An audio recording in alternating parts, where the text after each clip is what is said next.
আজি ইমান ধুনীয়া গিফ্ট এটা পাম বুলি ভবাই নাছিলোঁ গাইজ। হেল্ল' গাইজ, মই কুলদীপ। আজি ৰাতিপুৱা টিউচন নাছিল বাবে ফুৰিবলৈ ওলালোঁ নদীৰ পাৰলৈ বুলি। মানে ৰাতিপুৱা নদীৰ পাৰত ফুৰিবলৈ আহি কেনেকুৱা এটা আমেজ লাগে, মানে ভাষাৰে বুজাব নোৱাৰি গাইজ। কি সুন্দৰ পৰিৱেশ, ঘৰলৈ যাবৰে মন নাযায়। ঘৰলৈ নগ'লেতো নহ'ব, এতিয়া ডাইৰেক্ট ঘৰলৈকে আহিলোঁ। ঘৰলৈ আহি আৰু ডাইৰেক্ট ওলাই দিলোঁ নহয় মিৰ্জালৈ বুলি। মিৰ্জা পাওঁতে আকৌ লগৰ এজনে ফোন কৰিলে, সি বোলে হেনো মোক বাৰ্থডে গিফ্ট দিয়ে।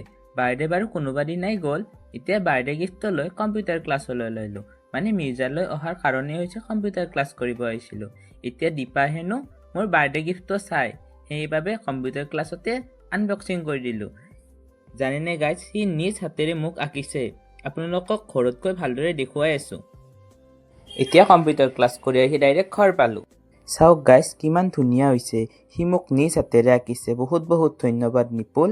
আৰু আপোনালোককো যদি লাগে তাৰ পৰা এনেকুৱা ধৰণৰ ছবিবোৰ ল'ব পাৰে। সি মানে এনেকুৱা ধৰণৰ ছবিবোৰ আঁকে।